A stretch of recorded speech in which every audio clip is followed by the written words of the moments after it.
those kind of false accusation all the time.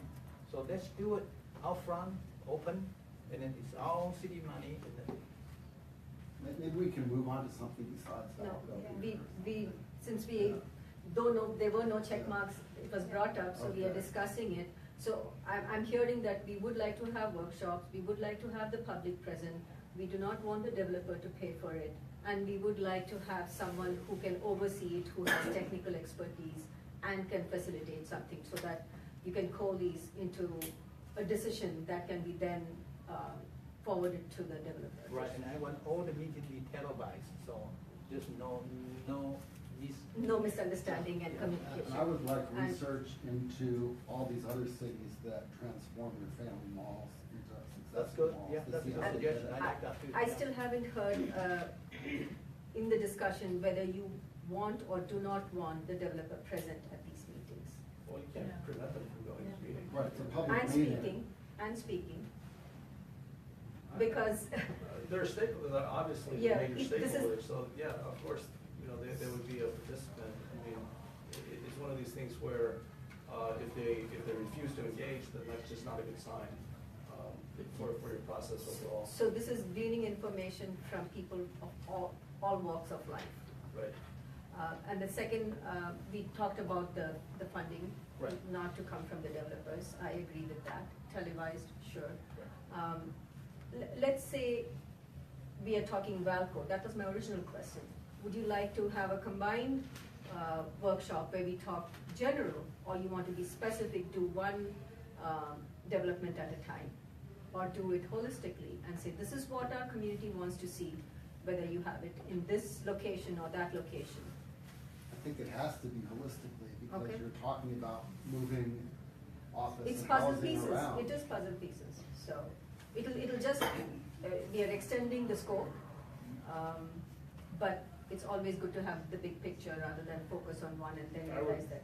I would be specific, and I think it's gonna, this is so broad, you're just back to another general plan. You can be Blah, blah. specific to the project that you're discussing, but I think the goal should be to cover all of them. In one given meeting, I'm not saying you take all the projects, but overall, we So should think somebody about. tell me how this is different from the process we ran. I think what I'm hearing is the previous process did not have enough public input. And I agree, if it's citywide, it's a massive undertaking, and, personally, I would prefer to focus on this, because this is 80 acres of space, it is the biggest issue facing our community in this last election cycle, and it's not gonna go away in terms of, the import to our city of this central space. And I agree with Barry saying it's much better for us to fund this as a city, and I would only add that opens up the possibility for us to really think about things like open space and civic space, and how much that would cost. I mean, just doing my back of the napkin kind of math, with 20,000 households in Cupertino, every $200 million represents $10,000 from a household.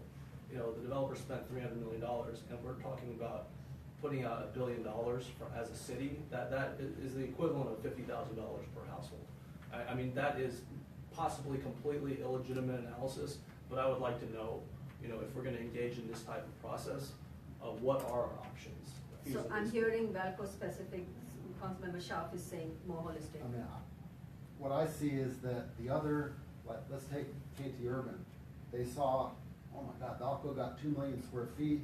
We are entitled to a comparable amount of square feet of office based on the size of our land. And then someone else is gonna come by and say, yeah, office is the most I profitable. wonder how they feel about getting shot down on a 4-to-1 vote, and then getting told in court that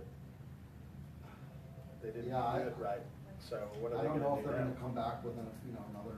Maybe they do, but Yeah. on a 4-to-1 vote, we were pretty clear with them about their prior proposal. I think VallCo is the big elephant for me. That's why, if you unfocus it too much, we're just back to block. So we have 3-2 on that, Okay. VallCo, and two of us wanted it holistically. I'm okay with that. We do VallCo first. Well, it is 3-2, so there isn't really too much discussion there. Barry, are you? Barry also said. I haven't said it, but You haven't said it. Oh, I'm so sorry. Okay, I'll be the 3. I, from your earlier comments, that's what please say. No, what that's you- okay. I think both sides, has, there's a reason, has, makes sense, but my concern Hey, I would is- love to switch. But my concern is, with this, if you go to the whole city, then you too many targets to hit on. So I'm afraid you may not be able to accomplish anything. So, and then as council members, Council Paul said, and then also council member Singh say, this is the biggest issue that we are facing, and that's the biggest problem that we are dealing with last year with all the initiative and the recall, and the one got it, right? So I want to solve this problem, let's focus on it, and then see if we can find a solution and then solve it. If we can, so be it. I'll be here more than, less than 2 years, so. So my number 2 was distribute housing and office space. So before we go there, Okay. we agreed to do the process to address VallCo on a 3-2 vote. We go to VallCo first and then see citywide what So happens. it's 11:20 now. And Just since go it's back. 11:20, I have to quickly finish the goals that we've actually checked. So we are going to go ahead with some of the goals and